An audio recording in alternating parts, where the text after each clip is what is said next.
Bonjour, good morning. Pour moi, c'est un grand honneur d'être ici avec mes héros. I'm here with two of Canada's most extraordinary citizens, representatives of Canada to the world. Today, aujourd'hui, c'est le 80e anniversaire de Nations Unies. So October 24th is always United Nations Day, today being the 80th anniversary date of the creation of the United Nations. And we're here collectively to call for Canada to step up. We are a champion of multilateralism, but we have not been pulling our weight. So aujourd'hui, nous sommes ensemble et je veux présenter mes collègues. It's a huge honor to be here with Alex Neve, who, of course, was the lead voice for Amnesty International in Canada for a great many years. And also, of course, this year is the Massey Lecturer of CBC and Anansi Press. And I'm not going to say to my right, but a great honor to be here with former Member of Parliament, former Senator, the Honourable Doug Roche, who served as Canada's ambassador for disarmament at the United Nations. So I'll first turn it to Doug. Good morning. We are here to request the Government of Canada to step up its funding to the United Nations, particularly in this 80th year, which is a very important moment in the life of the organization. But when you consider that the Government of Canada has increased its funding for arms through the defense appropriations and the funding of NATO, now up to 5%, which will involve a quadrupling of Canada's defense spending before the end of the decade. We have to also match that and consider that the building of peace in the world is not done through only military means. It is done by diplomatic means, and the strength that the United Nations brings in this way, and Canada's participation in the UN in past years, that we've been able to do the Landmines Treaty, the International Criminal Court, and various other programs that we have been able to establish as a result of Canada's strong commitment to the United Nations as a key instrument in our multilateral foreign policy. So here we are at a turning point. The United Nations today in crisis.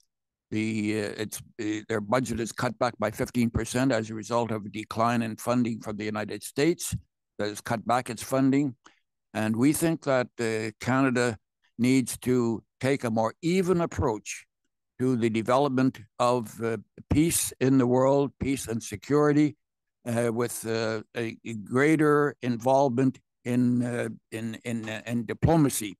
If we can spend up to 5% of our GDP for the defense spending, we can certainly increase the $2.6 billion that we are currently putting into the United Nations and increase that for the programs that involve economic and social development, arms control and disarmament, environmental protection, and the advancement of human rights.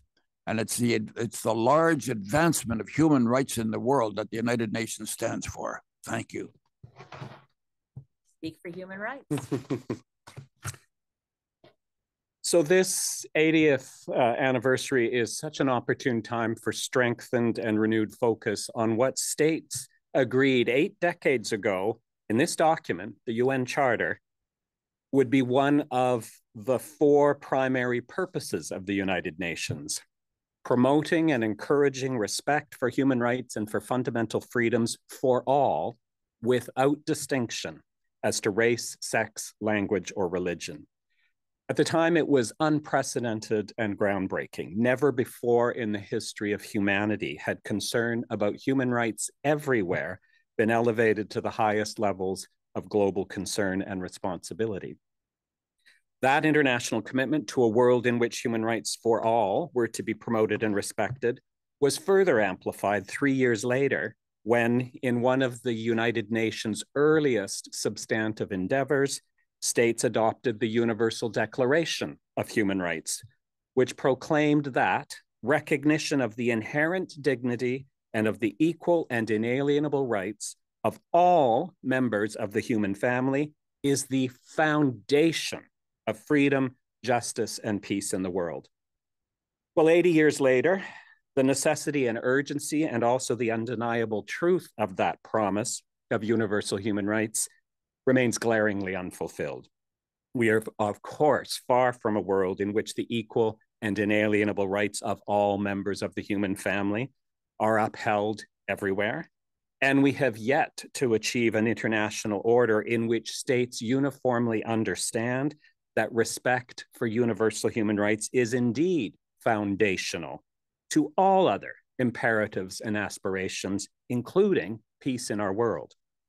Rather than starting foundationally with human rights and building from there, we instead live in a world which consistently puts human rights off to another day, not the foundation.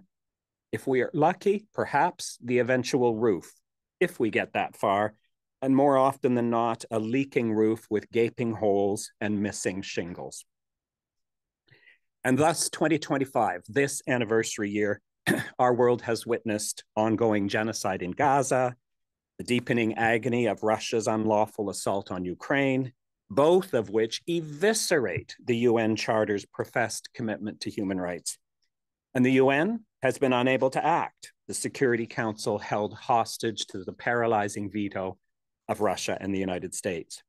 2025 has also witnessed the anguish of civil war in Sudan, the continuing denial of basic human rights to Rohingya refugees and Afghan women, and of course, what is likely the gravest existential threat ever to universal human rights, the unrelenting advance of the global climate crisis.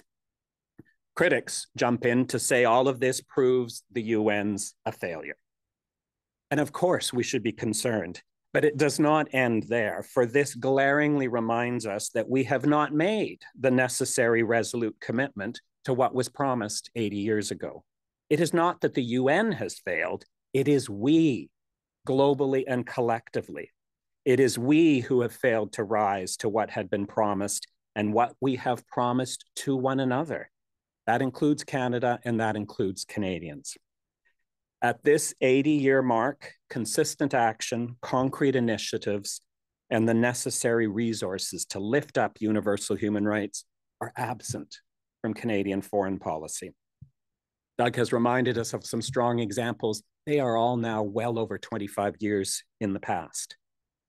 We could start with an International Human Rights Action Plan. We could appoint an ambassador for international human rights. We could ratify the many international human rights treaties which we have yet to touch. We could step into the breach left by Donald Trump's assault on the United Nations, including against the UN's human rights institutions, by quadrupling, tripling, at least doubling our financial, political, and diplomatic commitment. This is not the time to sit back. There's certainly no time for retreat. This has never mattered more. Thank you. Et maintenant, je veux ajouter quelques mots pour terminer cette conférence de presse importante. I want to make it very, very clear what the government of Canada needs to do. We are seeing a resurgence at the grassroots of a peace movement in Canada. The peace movement never has gone away, but we've seen Project Plowshares and the campaign that brought Canada in the forefront, the leadership, the Ottawa process that gave the world a landmines treaty. And here we are as a country sitting out. We're not even showing up as observers to the annual meetings now that the Treaty for the Prohibition of Nuclear Weapons has entered into force. Canada doesn't show up. Individual parliamentarians like me and like others from other parties and senators come to the United Nations for the annual meeting of the parties to the Treaty for the Prohibition of Nuclear Weapons. But Canada doesn't even send an observer delegation. We see the resurgence in groups like the Peace Train coming across Canada, individuals who are so committed to peace that they travel the country and talk in every community.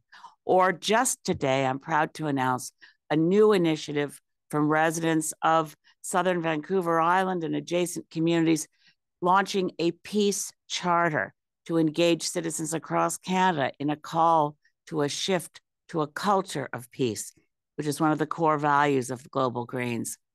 We also need, I just want to underscore that these are also the demands of the Green Party, to see the government of Canada step up to recommit to what was called the Pearson target of overseas development assistance to help the poorest of the poor, that 0.7% of our GDP should go to help the global poorest of the poor.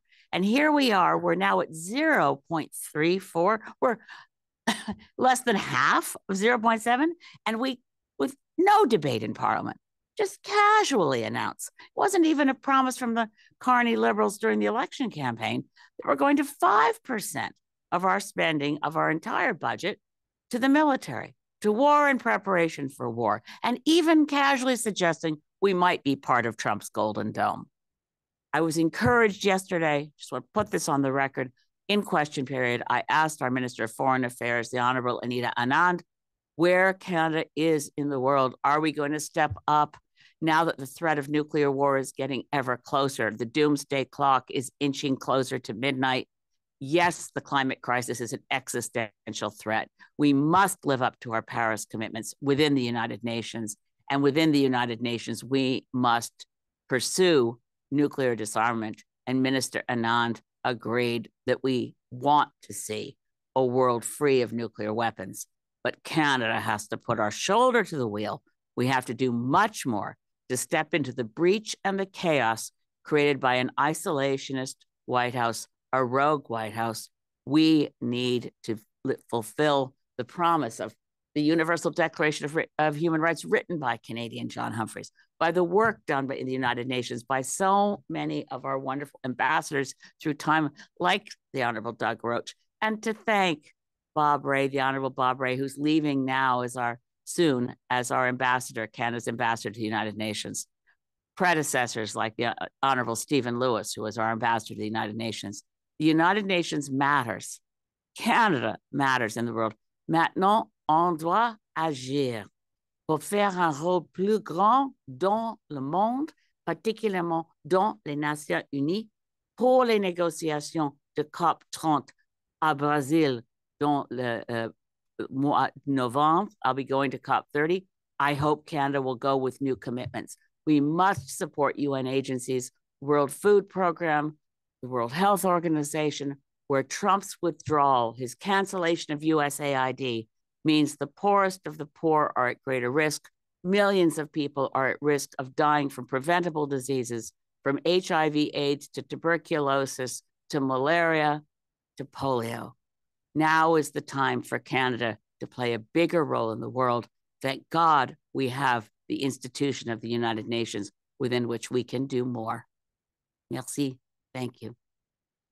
Thank you. Merci. Nous n'avons pas de questions pour le moment. We don't have any questions at the moment. Is there something you would like to add to your statement? We are here also calling for the election of a woman as the next Secretary General of the United Nations. There's been 8 or 9 Secretaries General in the 80-year history of the United Nations. And of course, they've all been men. And I think, you know, as a man, I have to be very careful how I say this. We need a very competent person as the Secretary General of the United Nations. And as you look around the world, there are several highly qualified women who could occupy that position, who are qualified for it, and they should not be pushed aside because of the fact that they are women. And therefore, I think that as the United Nations expands its outreach into the world in the chaotic conditions that we're now living in, that the election of a woman as a Secretary General to succeed Mr. Antonio Guterres, it should take place next year. And we are urging Canada to be part of the drive. There is a movement on to bring forward a woman candidate, and we think Canada should play a stronger role in identifying itself with this movement. Merci. Et nous sommes disponibles pour les questions à l'extérieur de cette chambre. Merci beaucoup. Thank you for coming. Thank you. This concludes the press conference. Merci. C'est ce qui conclut cette conférence de presse.